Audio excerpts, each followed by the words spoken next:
Welcome to my channel. நாங்கள் இன்றைக்கி பெரம்பலூர் ஈசா நர்சரியிலேருந்து ஜாதிக்காய் செடி, அப்புறம் அவகோடா செடி, பிரியாணி இலை, அப்புறம் ஆல் பைசஸ், அப்புறம் பலாக்காய் செடி இதெல்லாம் வாங்கிட்டு வந்தோம். இங்கே பாருங்கள், ரொம்ப விலை கம்மி தான். ரொம்ப மற்ற நர்சரியை கம்பேர் பண்ணும்போது இது ரொம்ப சீப். இங்கே பாருங்கள், இது பிரியாணி இலை. இந்த இலையை ட்ரை பண்ண பிரியாணி இலை. இது பாருங்கள், இது ஜாதிக்காய் செடி நல்லா நல்லா வளர்ந்துருக்குது. இது அவகோடா செடி. இது சீடுலேருந்து ஒரு உற்பத்தி பண்ணியிருக்கிறாங்க. அப்புறம் இது பலாக்கன்று. இன்னொன்று ஆல் பைசஸ். எல்லாத்துக்குமே யூஸ் பண்ணலாம். இப்போ இந்த பிரியாணி இலையை அந்த பட்டை நம்ம மரம் ஆயிடுச்சுன்னு வச்சிங்களேன், அந்த பட்டையை நம்ம பட்டையாக யூஸ் பண்ணிக்கலாம். அந்த இலையை பிரியாணி இலையாக யூஸ் பண்ணிக்கலாம். இது வாங்கிட்டு வந்துட்டு இப்போ ரெய்னி சீசன் தானே, இந்த சீசனில் எந்த செடி வச்சாலுமே நல்லா பிக்கப் ஆகிடும். இங்கே பாருங்கள், வாங்கிட்டு இப்போ இதை நாங்கள் தொட்டிக்கு மாற்றி வச்சுட்டோம். ஏன்னா இதில் இருந்தோம்னா ஸ்ட்ரென்த்து பத்தாது, அதுக்கு க்ரோத்தும் கம்மியாக இருக்கும்.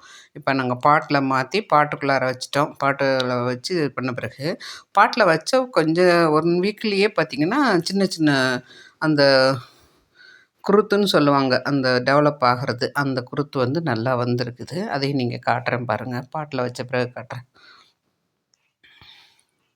இந்த ஈசா நர்சரியில் நிறைய விவசாயிகளுக்கு 5 ரூபா ரேட்டில் ஒரு கன்று 5 ரூபா ரேட்லன்னு எல்லா மர வகையும் கொடுக்குறாங்க.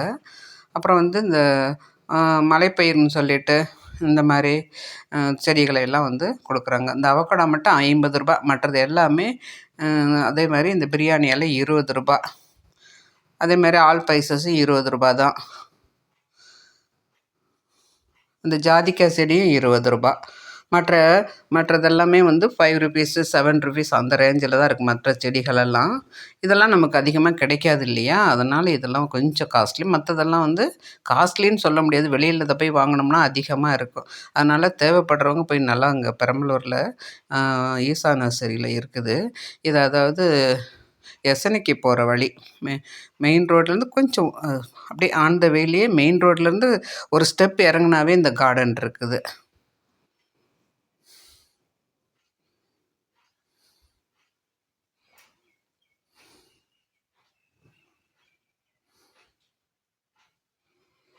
நமக்கு ஆல் பைசஸ், அப்புறம் அந்த பிரியாணி இலை இதெல்லாம் ரொம்ப யூஸ்ஃபுல்லானது தான். எப்பயுமே நமக்கு தேவைப்படும். நம்ம வீட்டில் இருந்தால் ஃப்ரெஷ்ஷாக பச்சையாகவே பறித்து போட்டுக்கலாம்.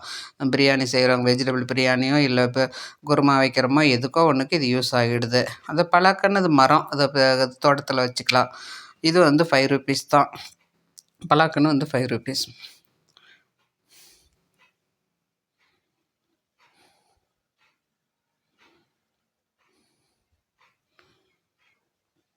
பெரம்பலூரில் இந்த கார்டனில் தான் சீப்பாக இருக்குது. இங்கே விவசாயிகளுக்கெல்லாம் மானிய ரேட்டில் கொடுக்குறாங்க.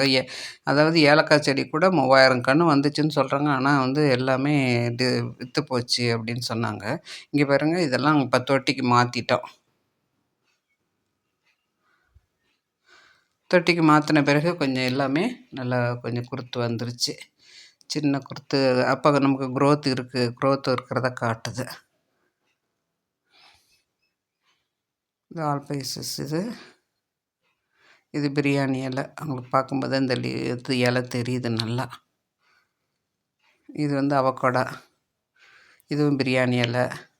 இது ஜாதிக்காய் செடி.